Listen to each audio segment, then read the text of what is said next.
Alright guys, welcome to part 15 of my Soul Silver playthrough.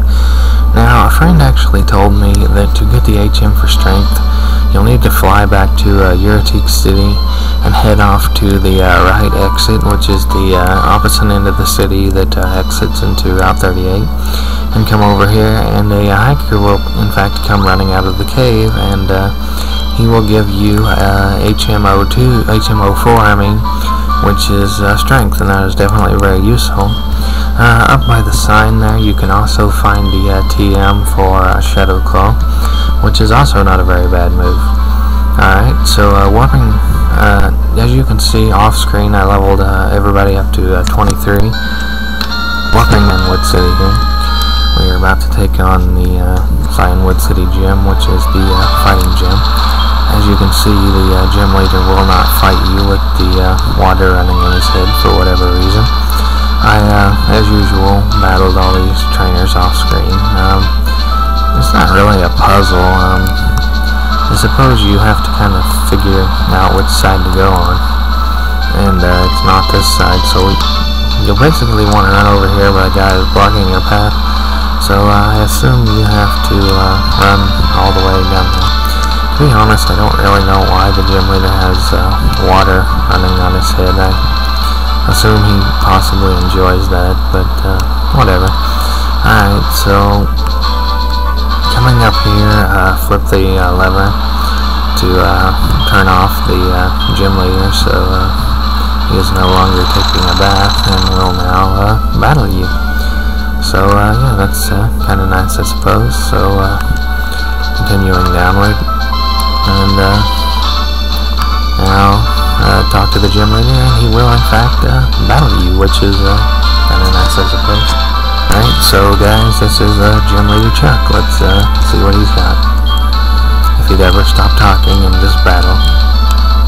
Alright, yada yada, come on, just battle already. Alright, here we go. Nice intro there, I suppose. And a rather interesting choice of clothes, I suppose. Alright, so he leads with the Primate, and I lead with near my Murkrow. Alright, so I'm just going to go for the wing attack here, since it is super effective against fighting types. He does about half. Apparently he was trying to use Focus Punch on me, but I'm definitely not going to let him do that. He uses Double Team, which could be a problem considering he was using Focus Punch, because even though Murkrow does resist fighting, I imagine a Focus Punch would probably kill it regardless. So one more wing attack, I was pretty sure I killed the Primate, but unfortunately it lives with just a slither of health, and then Gym Leader Chuck apparently uses a Hyper Potion, which is excessively annoying. And it is trying to go for a Focus Punch again, as if I am stupid enough to let it Focus Punch me. Perhaps I should have gave it Close Combat or some other fighting move. Alright, so I wing attack the Primate again, and yes, that is a dead Primate. Alright, that is nice for me. Near levels up, and let's see what he's going to send down next. Alright, so a Poliwrath. Well, I think I'm going to go into Pikachu. Off screen, I actually traded a Light Ball over from Platinum, which doubles Pikachu's attack and special attack. So the plan was basically to Volt Tackle and hope for a one-hit KO, but that didn't really happen. But it did do quite a bit of damage, which is good, even though the Pikachu lost about half of its own health due to recoil damage, and it has a Citrus Berry. It uses Body Slam and unfortunately finishes off Pikachu, but it also paralyzes itself, which kind of evens it out, I suppose. So I switch into Sebi here, my Mischievous. It actually learned Side Beam off screen. I replaced Sucker Punch.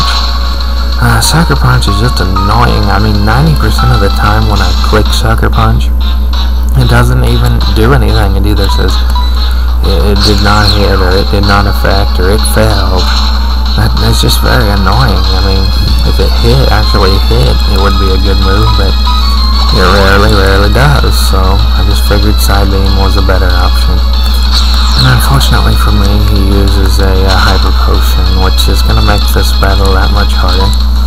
I side beam the Polyrath again, and then I go for a Confuse Ray, hoping perhaps it will hit itself in its confusion and make this battle a little bit easier for me. And it does. Alright, so I'm just gonna go for Shadow Ball. I was wondering, maybe Shadow Ball would do a little bit more damage than Side Beam, but unfortunately it actually seems to do less, so I will be going back to Side Beam again. And hopefully it will continue to hurt itself in its confusion. Alright, it is confused, and unfortunately it gets off a hypnosis on this Devious, which is kind of annoying because I don't think I have any awakenings on me. So I'm just going to switch back to near my Murkrow and go for the wing attack to hopefully finish off the Polyrath. Alright, it gets off a Surf. To be honest, I was not sure if I would survive this or not, coming from a level 31 Polyrath, but Murkrow does in fact survive it, and I finish off the Polyrath, the wing attack, which is kind of nice for me. Alright, so yeah, that is Leader Chuck. He is defeated. Alright. So he keeps on talking, and he will eventually give me a TM. I believe the TM is for Focus Punch. Don't quote me on that. I didn't check. But, yeah.